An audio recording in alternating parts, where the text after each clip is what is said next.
Hello and welcome to Insight, everyone. I'm Nnamdi Odipo. And I'm Elizabeth Omori. Thank you so much for joining us on the program. In the midst of all that is happening around us nationally and internationally, of course, we are reminded that life must go on. And so on this episode, I will be reviewing the latest ASU strike, investments in education, and the performance of tertiary education subsector. Of course, we're still in the thick of the International Women's Celebration, and Elizabeth will be bringing us a conversation along that line. Well, like I said, it's the Women's Month. We will be examining issues hampering the development of women, politically, health-wise, education, as well as family. Very well then, let's get started.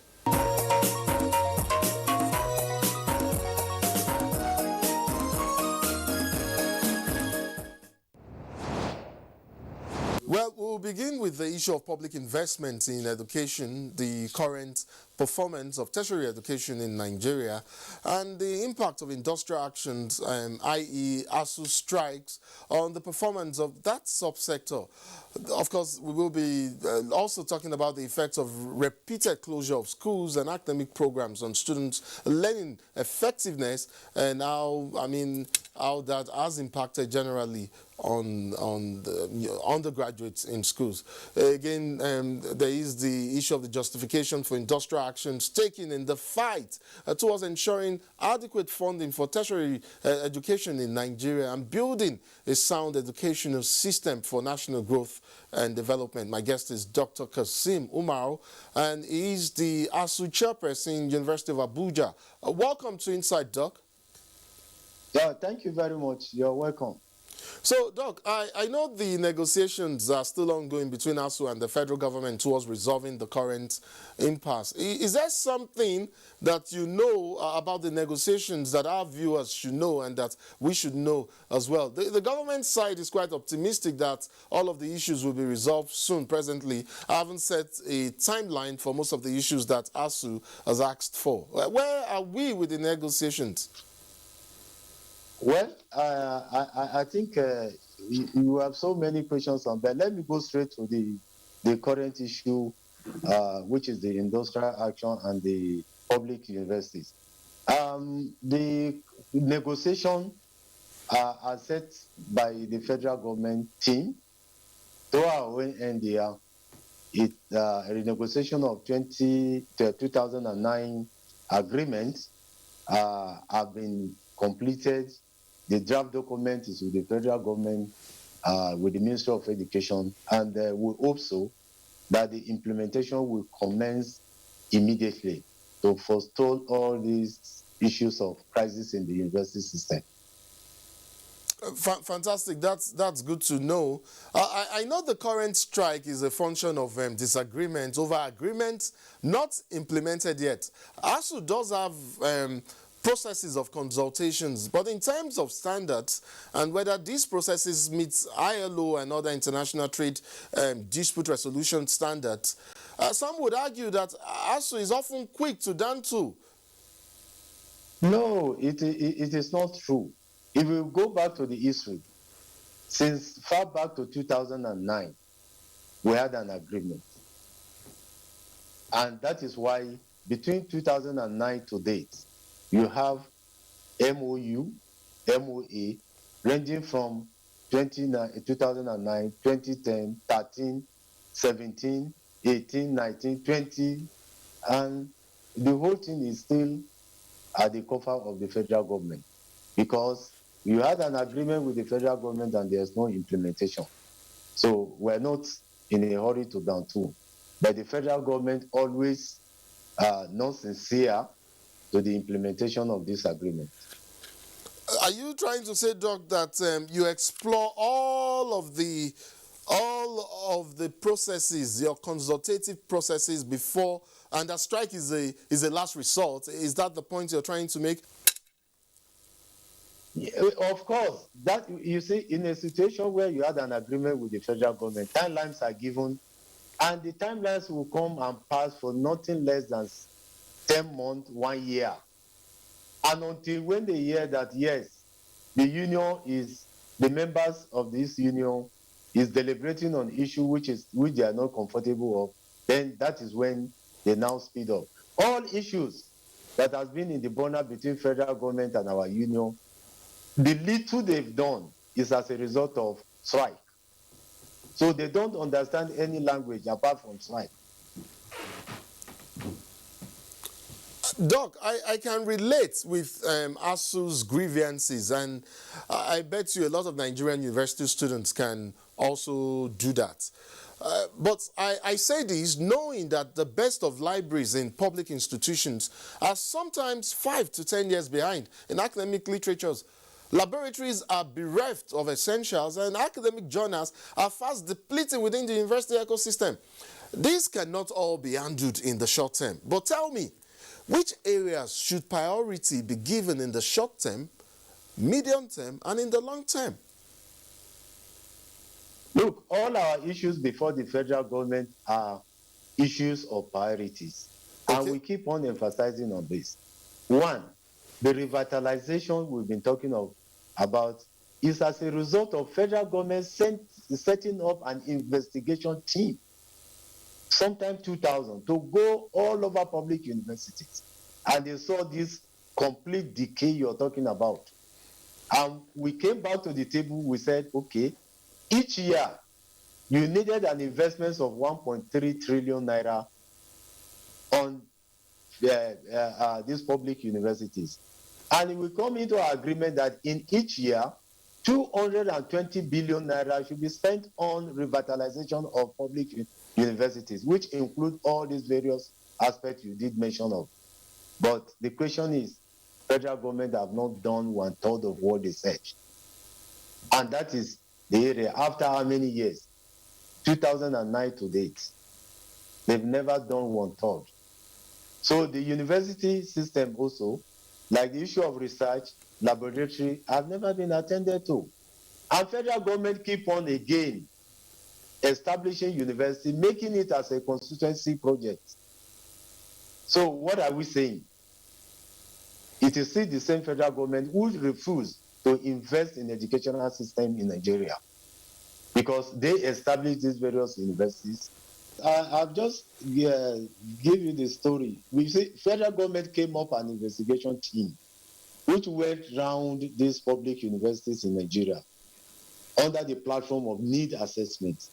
They came up that, yes, university needed up to 1.3 trillion. That as far back to 2000. Now, we're now saying, okay, government, what do you do in terms of investment to bring up this university to compete with other universities in the world? We agree that, yes, in each year, 220 billion should be spent in every year on public universities. But as it is today, all these agreements were not honored by the federal government.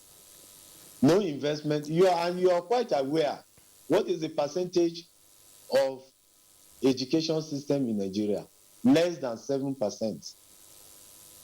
Is that country a serious country in terms of investment in education? Are you concerned? The answer is no. Are you concerned about what this pattern may be doing on the academic performance of the students? Or is that where you're basing all of these on? That in the long term, it would help in uplifting the general performance of students. So why not bear the short-term pains for the long-term gains? Is that it? What we are saying, you see, in a nation that wants to develop, will surely develop its educational system. You will invest in the educational system. Now, the output you are seeing as a result of low academic performance is as a result of the neglect from federal government on investment in education. You are talking of laboratory. In fact, our laboratories, research investment, they are zero state. In fact, let me tell you, the academic staff, the lecturers in the university today, use their meager resources, their own salary, to do research. Nothing comes from federal government on research. We are talking of universities today giving even an overhead of 7 million naira. Some of these public universities you are seeing today in Nigeria, go and check their overhead cost from the federal government. 7 million, my brother. What do you think you can get from such a university? You cannot, if you don't, you can't give what you don't have, my brother. We must invest in educational system. So the whole world today is talking of knowledge base. But how do you get that knowledge without investing in education? You cannot go anywhere. The people in government, the leadership must understand that it's not a matter of choice. It's a matter of importance for us to invest in an education system in Nigeria. It will solve a lot of issues. Insecurity, it will solve it. No job for people, and you will get the best. Doc, I totally agree with all you've said. I mean, I'm a student myself in one of the tertiary institutions at the moment, and so I totally understand what you're saying. But then I would go back to the same question that I asked you, knowing that common sense dictates that you can't get all you want at the moment. There's the issue of funding, there's the issue of resources and available resources, and you know it may not be possible for ASU to get exactly and all that it wants at this moment. So I am saying, in shifting ground, in reaching a resolution, negotiation is part of the process. Yeah, you give some, then you lose some. Is ASU not willing and ready to shift ground at all? What I'm saying, ASU have shifted ground as far back to 2009. Yes, I get that.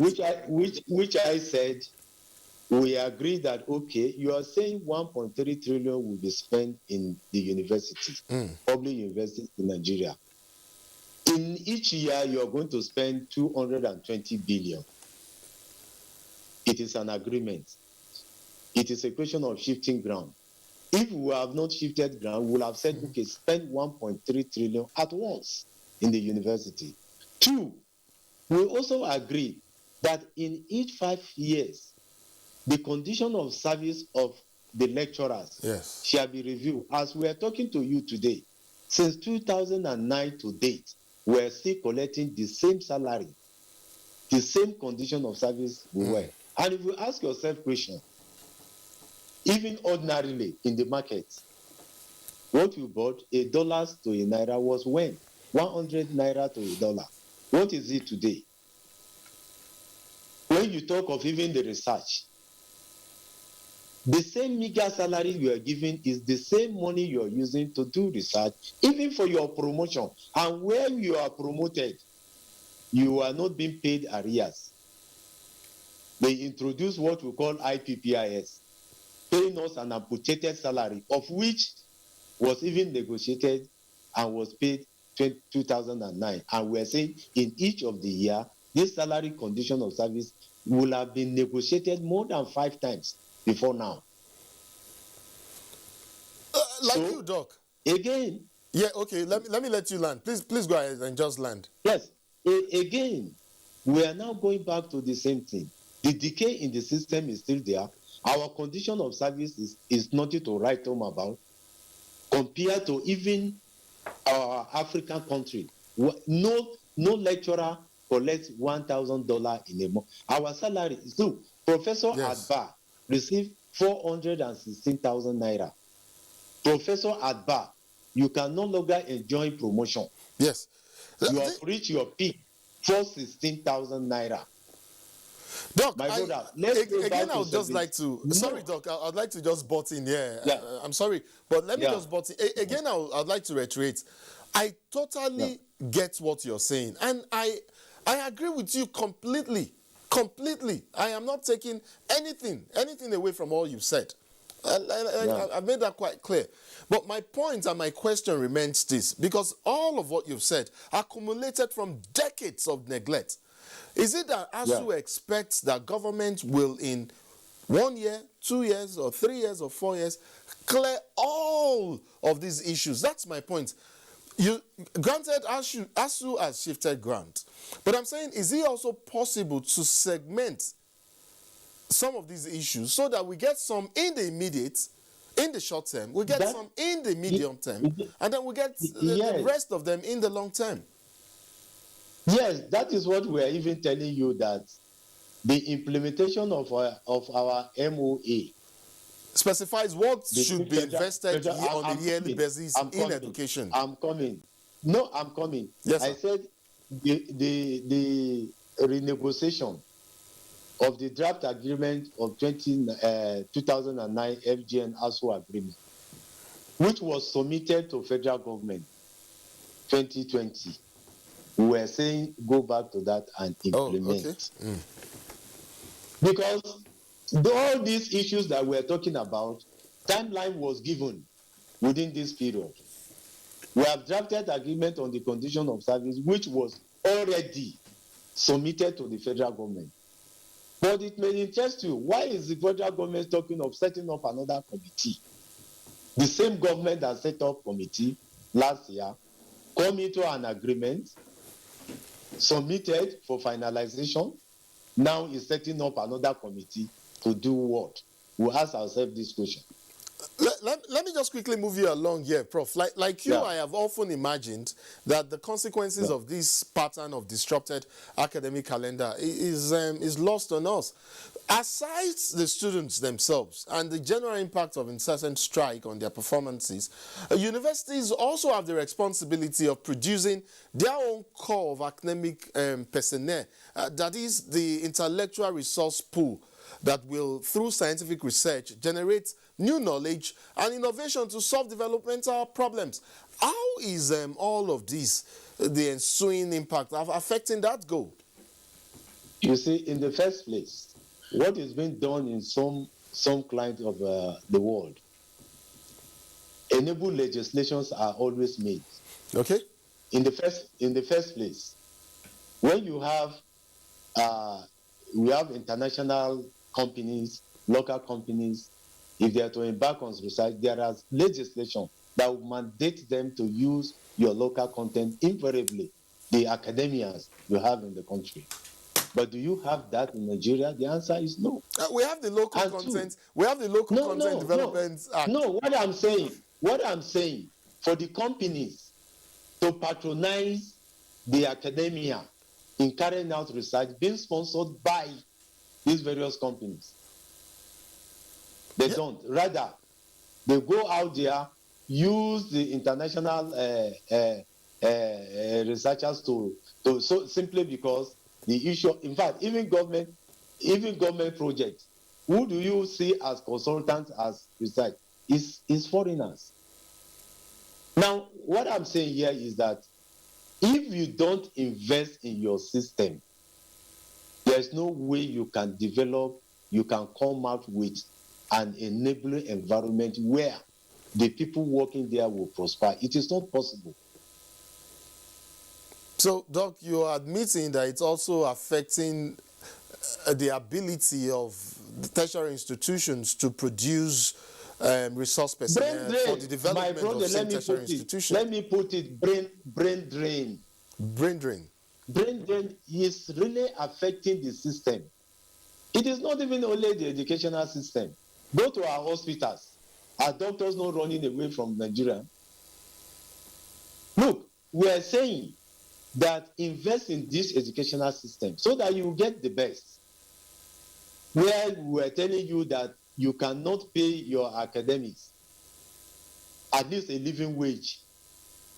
You're paying people 416,000, which is far, far below the living standard, the living condition of an average person in Nigeria.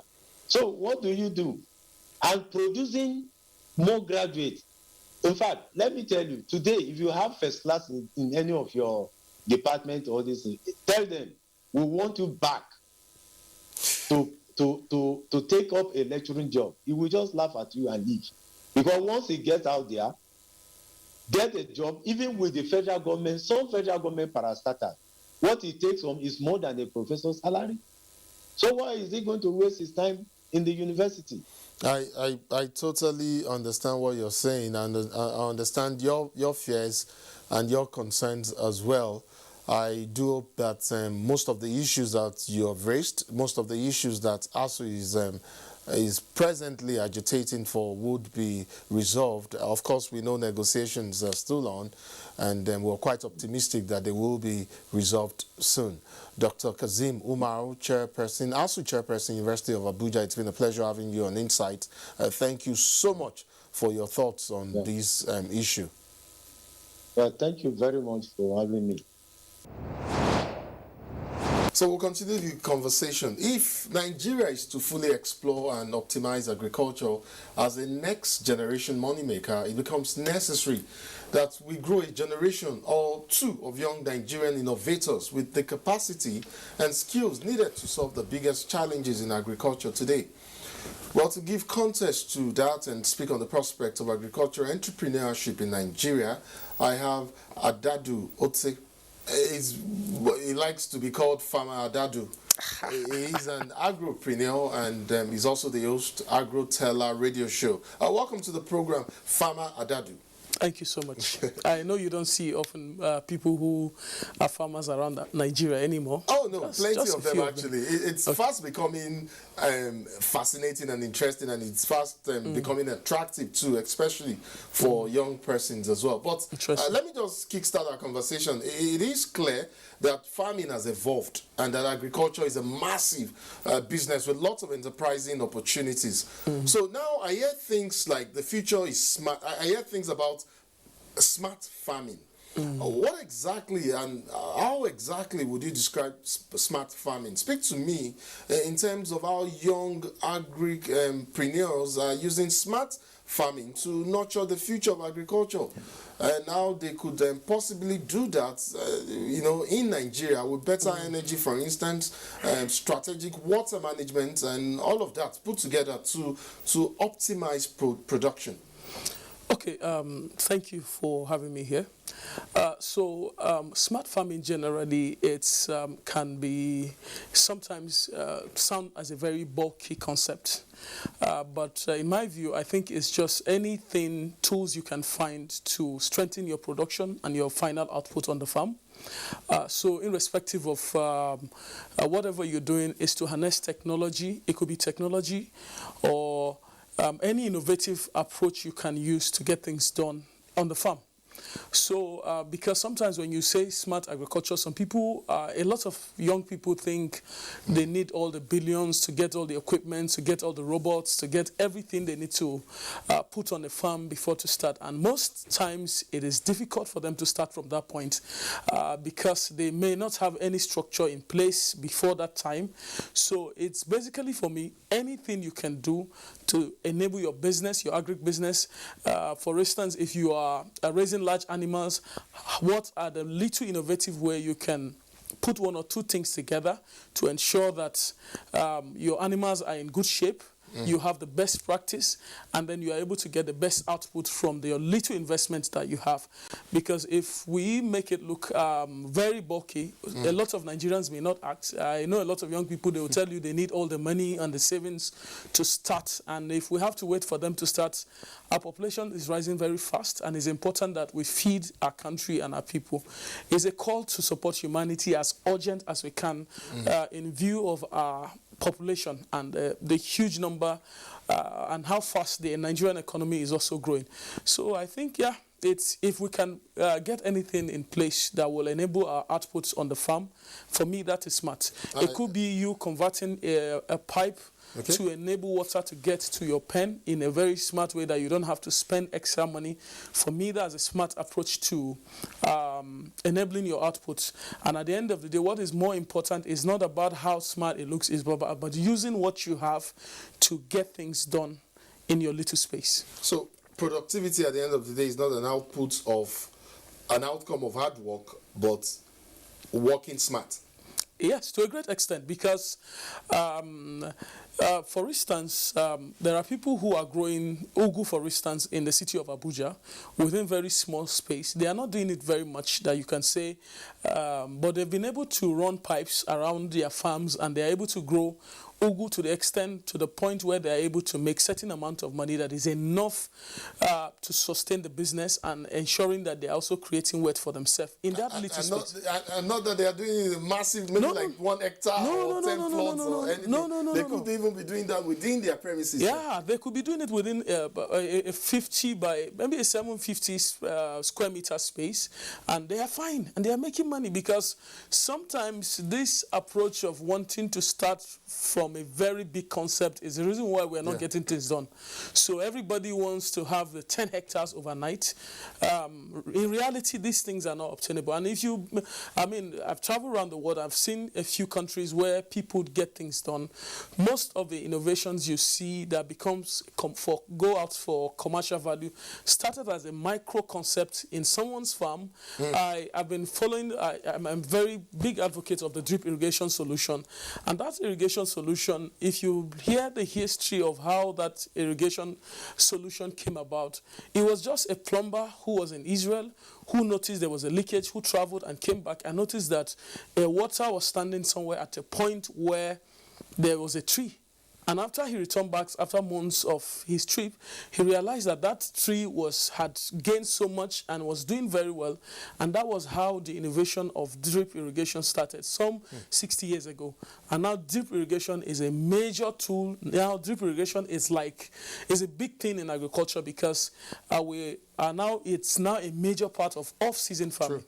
So for me, everything we do in our little space to ensure that we get things done and ensure that things are done is smart enough. I mean, I hear you clearly. I hear you clearly. I mean, you could start small, but then you could start smart. So I understand, I mean, the need to grow a population of innovative farmers in Nigeria, but we know, you know what, I'm already impressed with how some young persons are catching on and building ideas that push the frontiers in farming practices in Nigeria. I'm sure you're aware of Hello Tractors. If you're not, Hello Tractors. Hello Tractors, Yeah, sure. fantastic. It's more or less like the Uber service of farming machineries. There's also Cool-Ops.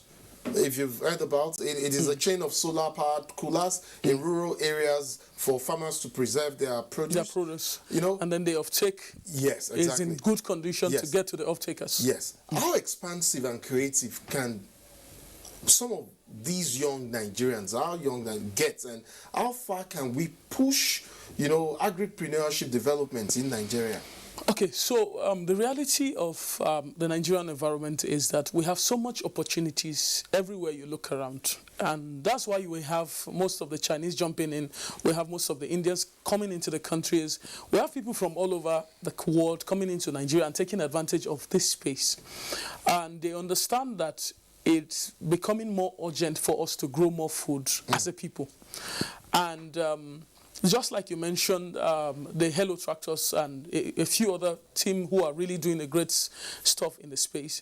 The reality is that it starts from the desire to wanting to create value for our environment, for our people. As a farmer, personally, what we do is beyond just creating wealth. We make a lot of money in agri sector. Yes, I agree with you. There's so much money in it. But beyond that, we are fulfilling a mandate that I strongly believe that right from creation, farmers are just special breeds, irrespective of wherever they are in the country. Yeah. And the opportunities are there. North, east, south, west, any parts of the country that you look at, if you look around, there can be something that can be done in your small space that can add value to the agricultural space in Nigeria. You know, I mean, in the course of our conversation, so we don't give the impression that you're talking about just crop farming alone. I'm sure there are other major opportunities in various areas of agri business. Can you highlight some of them? Possibly in dairy, and so, I mean, in the farming processes and other areas as well. Other areas of opportunity: dairy, horticulture, cereal culture, possibly as well. Okay, so there are so many opportunities within different value chains. So in Nigeria, there are a lot of things that are of benefit. They are of benefits to even the entrepreneur in so many ways. Some of which there are some sectors that are not yet regulated by either laws or policies of government or certain intervention, so to speak. So let's talk about, for instance, commodity trading. I know people who make a lot of money by just shipping vegetables from Jos and then bring them to Abuja, and they make a lot of money on weekly basis. Cool cash. They don't have to be involved in the consumption of that vegetable. They make sure they know where the buyer is, and some of them run it on Instagram. They use tools like Instagram just to promote the page, and they are sure somebody needs a lot on Instagram. Needs the vegetable, and they know the farmer from Bukos, and they bring it, they organize and coordinate. That is just like a logistic business that they are running in the industry. Now, when you come to, let's say, people who produce chicken, for instance, dairy. poultry sector. Now, there's a lot of demand in that industry. There are a lot of eateries around for instance, we are in Abuja at the moment. Some eateries still depend on their supply to come in from Lagos. Why are they doing that? They are doing that because they are here to secure supply from Abuja space. One, there is no storage. So I know people who have co-rooms. I do that as well. And I pick up chicken from the local farmers, and we have a co-room at a central point in Kubwa axis of town. We move them from the farm. You take it there. You have somebody who is ready. We know the people who need them. And then you supply those eateries and those households. That's another way of making... opportunities, business opportunities. Exactly. What young persons need to do basically is to identify gaps. And plug in. And come up, evolve ways to add value. Exactly. To close this gap. I get all that. And interestingly, there are funds made available by government to help subsidize some of these agricultural practices. Yeah, well, the government is doing quite a whole lot. But I have long been an advocate of private sector actually taking up investment in the agricultural sector. The reality is there is so much that the government is dealing with, and I strongly believe that for the agribusiness, for the agricultural sector as a whole, we need more private actors to get involved. So irrespective of citizens or people waiting for government funding, for government to come and empower them and do all of that, the role of the private sector is even more important than what... Yes, government is so important to us to create that business enabling environment. But I tell you the truth, the private sector holds... I strongly believe that they are the drivers of the industry. And you can check history from Brazil to wherever, United States. The biggest producers and the people who are in charge of the industry are private sectors. Government cannot own farms. I don't even think they should be owning farms. Yes, there may be some level of funding, but this funding, it's limited. For instance, I don't want to call names, but I know that there are some funding channels that are available in the government's covers. But to be honest with you, those funds cannot go around. There's a criteria. They will have to screen. They have to go. But in your little space, you as an agripreneur, can you start with little 5, 10 chicken or 20 chicken, sell it, make more profit, buy 100 the next week, sell it, make more money, buy 200, recycle that production cycle, and it's so possible. Some of us started with as little as 35 birds, and today we're running a full-fledged farm. We have other large animals on the farm that we run. But the reality is that, yes, this funding are there, but of course, we're talking about agripreneurs who can come and lead a business space that can even go beyond whatever amounts the government put out to empower entire, maybe 1 million farmers or 2 million farmers. So we need more private sector investment in the industry.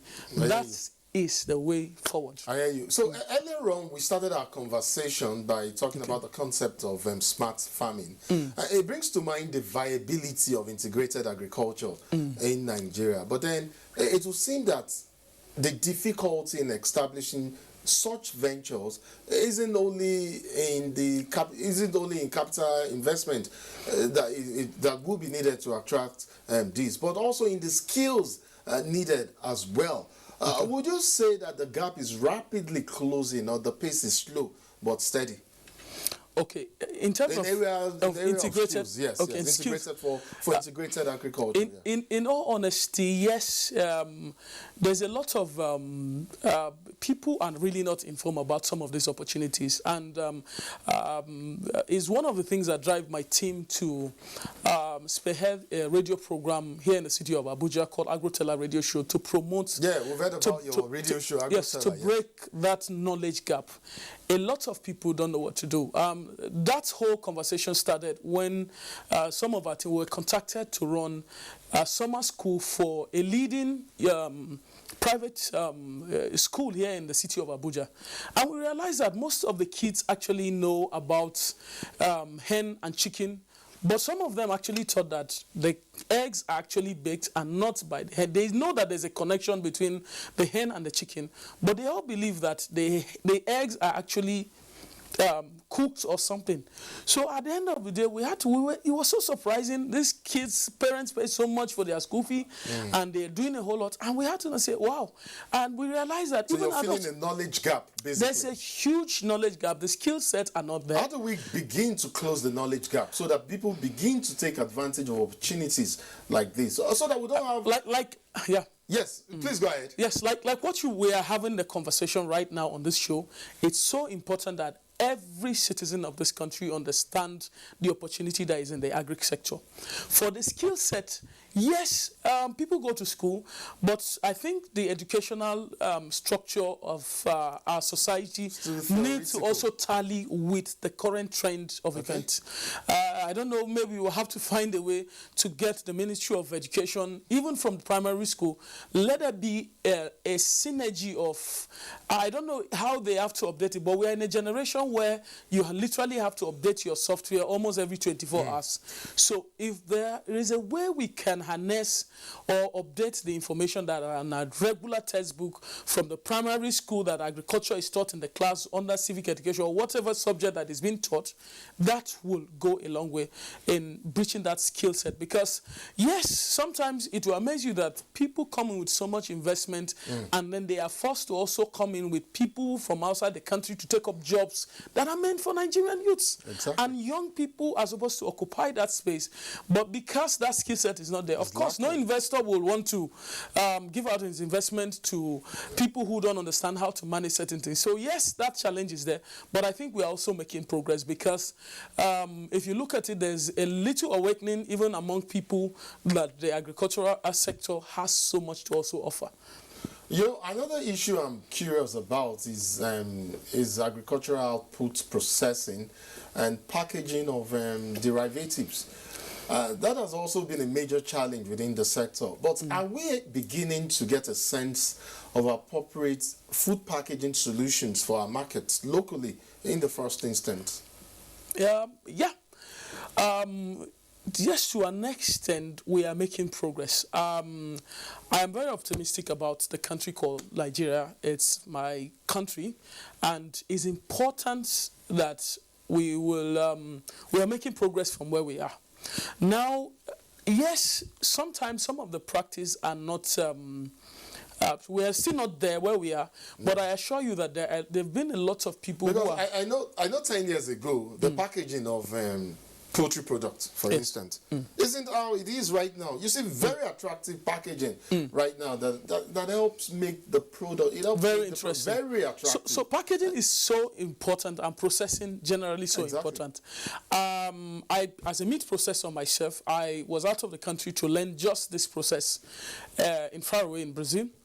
Now, the reality is that we are making progress, but over time, we also need policy to support some of this progress. Okay. We need NAFDAC to be a little bit more lenient with farmers so that it doesn't cost much for farmers to acquire a license or an approval to package products. I was afraid you were going to say maybe NAFDAC should drop their standard. No. Standard is very important. We maintain the right standard. Very true.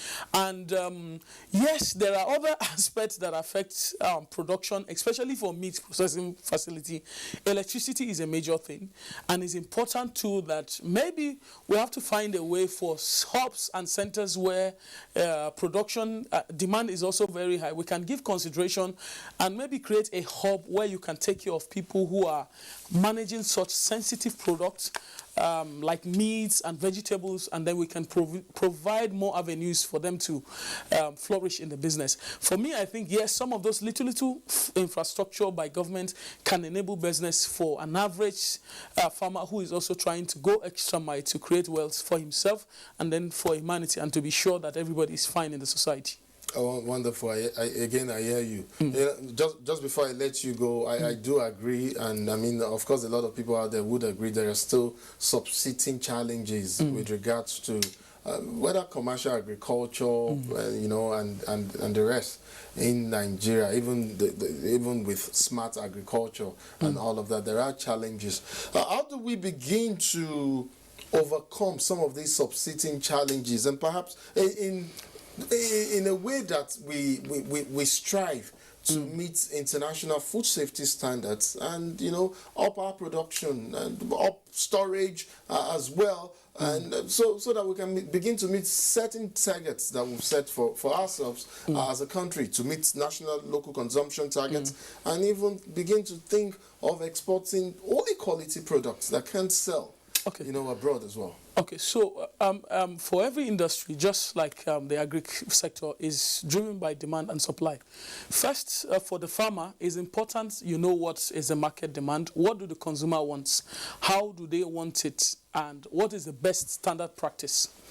Because for an agribusiness owner who do not understand what the standards are, could be doing something within his space and assume that could be the standard. That's true. He may see stuff on YouTube, but in reality, it may not be the standard that is required of him. That's true. So yes, from the farmer, he needs the right knowledge for any product you're handling. If you're doing chicken, if you're running a pork, there are people who cannot take pork from you, for instance, if you are not preserving it within certain temperature. No matter how you market or sell it to them, they won't take it. I know most of the superstores, some of the stores in the FCT are very sensitive about meat collection and all of that. No matter how they want to do business with you, you will need to meet certain criteria to be able to supply such outlet. So one, if the farmer has the right information, understand what standards are required of him to meet up, is important, and then the right infrastructure in every little way you can to start within your space. You must not have the big cold storage chain. You can start with a small deep freezer that can serve you, with a small generator where you can process your chicken or your meat or whatever, and you store them at the right required temperature. And you can start from there, and then that's another smart way of managing your production arrangement and gradually growing the business space. Farmer Adadu Osei, an agripreneur and the host Agro-Teller radio show. I'd like to thank you so much. Thank you so much for your time. For giving us time to appear on our own show. Thank you so much. It's been a pleasure speaking with you. This is what I do for a living. I appreciate it. Thank you so much for coming on Insight. Thank you. Thank you so much. Gender equality today for a sustainable tomorrow is this year's theme for the International Women's Day. The day celebrates the achievements and contributions of women and girls in different spheres, as well as spreads awareness about women's empowerment and gender parity. This year's theme, the United Nations says, is pivotal for achieving gender equality in the context of climate change, environmental and disaster risk reduction. Without gender equality, an equal future remains beyond our reach. Globally, women have fewer opportunities for economic participation than men, less access to basic and higher education, greater health and safety risk, and less political representation. Guaranteeing the rights of women and giving them opportunities to reach their full potential is critical not only for attaining gender equality, but also for meeting a wide range of international development goals. To sustain the conversation on gender equality on the program is former Managing Director, Niger Delta Development Commission, Ibim Sementari. Ma, thank you so much for joining us on the program. Thank you very much, Elizabeth. It's good to be here. Thank you so much. The conversation will be sequential. We will be touching on some issues bordering on women. Now, let's start with the theme of the celebration, gender equality. Well, considering the outcome of the First Lady's visit to the chambers recently, a lot needs to be done. How can gender equality be achieved in the face of global crisis? 5 bills on gender, not one passed. Not one. And yet, when a society where a woman gets married and loses everything about her identity, where she's neither man or beast, she goes to her father's home, and there's little recognition because, oh, this name you bear is not her name. She goes to her husband's home and they say, oh, you're a stranger. Even for that, for men who have daughters and wives and mothers, it's very sad. But I think that, back to your question, and I'm sorry I ran away with this, but the truth is it's a very, very scary proposition. What can we do? What can we do in the face of global crisis? I don't know, Elizabeth.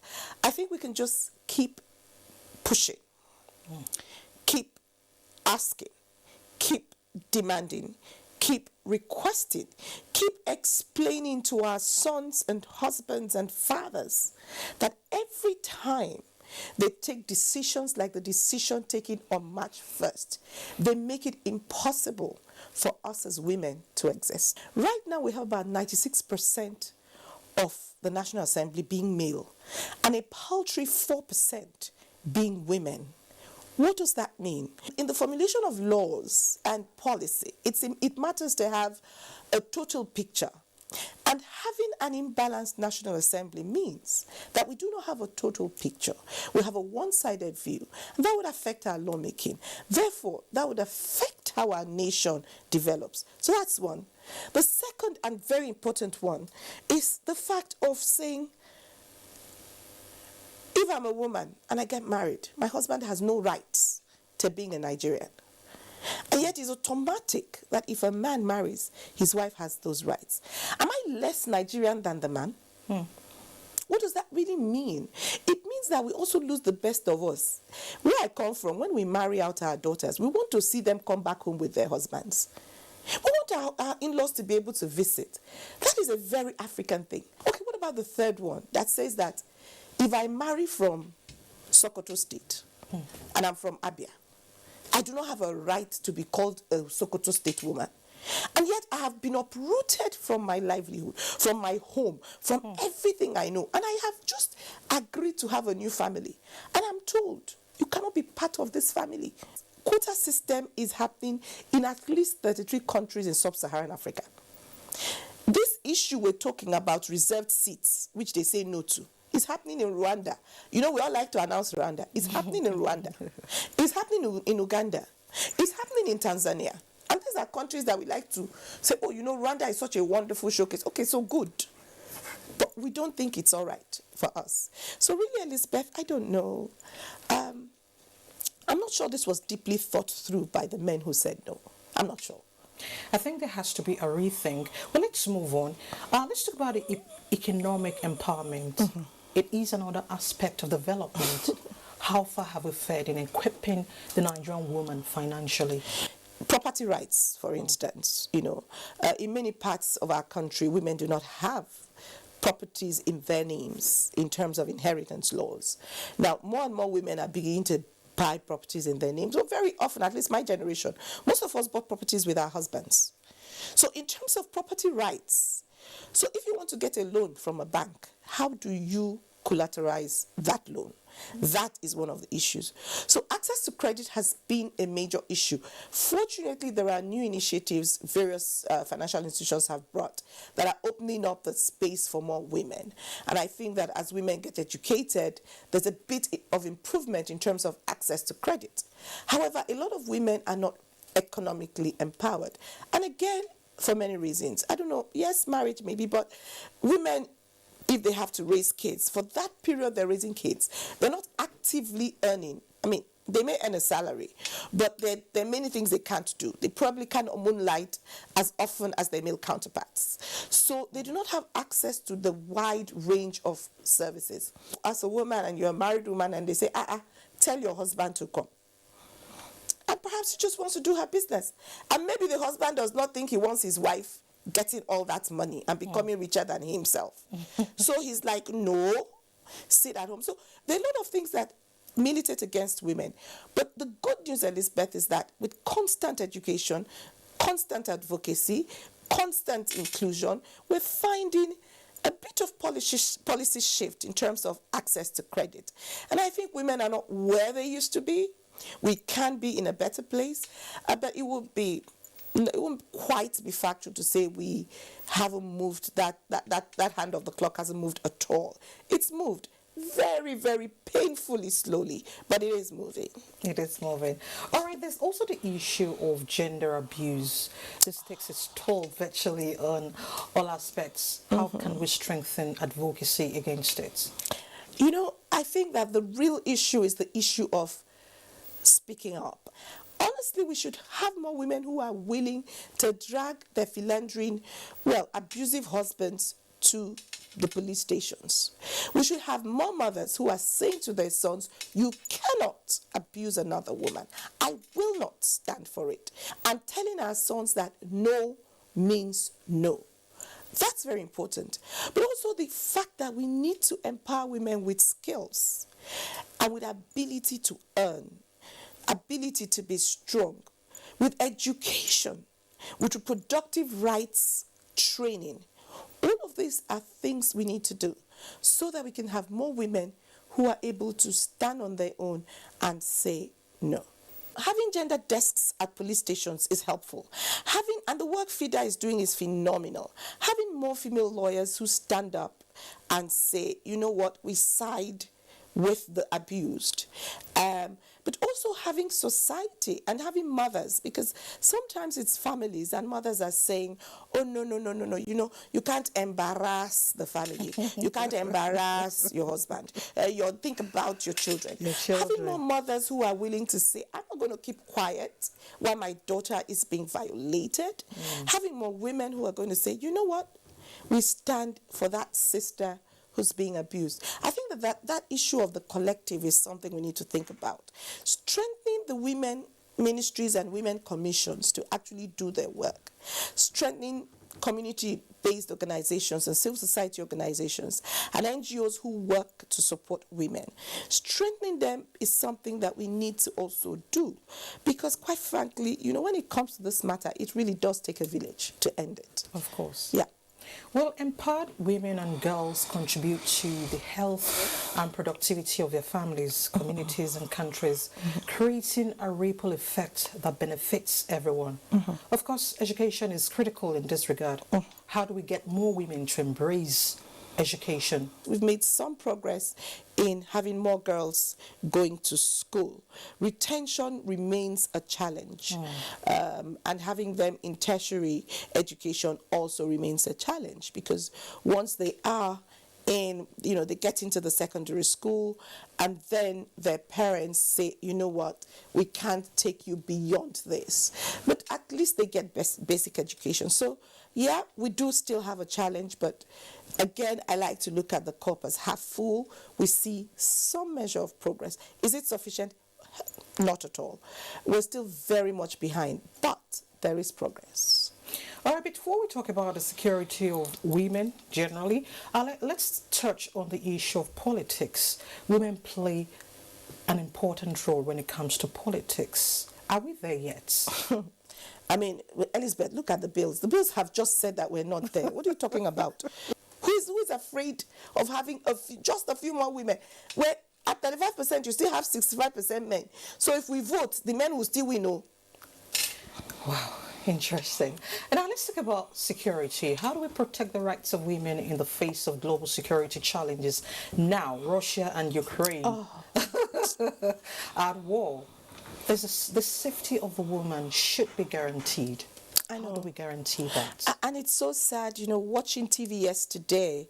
In that city, they had just agreed on ceasefire to allow civilians leave. And you could see women and children struggling. Yeah. And Russia was bombing. I don't understand it. And in every war, the first casualties are women and children. Because the women, the women have to carry everyone. They have to secure, if there are 7 children, they have to secure the 7 children, plus the younger ones, plus even figure out what will happen to their spouses. They're dragging all of that. They are also the beasts of burden. They're carrying the bags on their backs, on their heads. In the face of rising global insecurity, women are vulnerable, twice as vulnerable. I just hope that the world understands that we need to do something about Russia and Ukraine. Really. All right, as we celebrate the International Women's Day, what message do you have for the Nigerian woman out there? There's no message greater than break the bias. There's no message greater than that. All of us together must work to break the bias. Ibim Semantari, former Managing Director, Niger Delta Development Commission. Ma, thank you so much for sharing your thoughts with us. Thank you, Elizabeth. It's always a pleasure. Thank you very much. And that's it on this episode of the program. Do join us same time next week for more on Insight. My name is Nnamdi Odipo. And I'm Elizabeth Omori. We'll see you next week.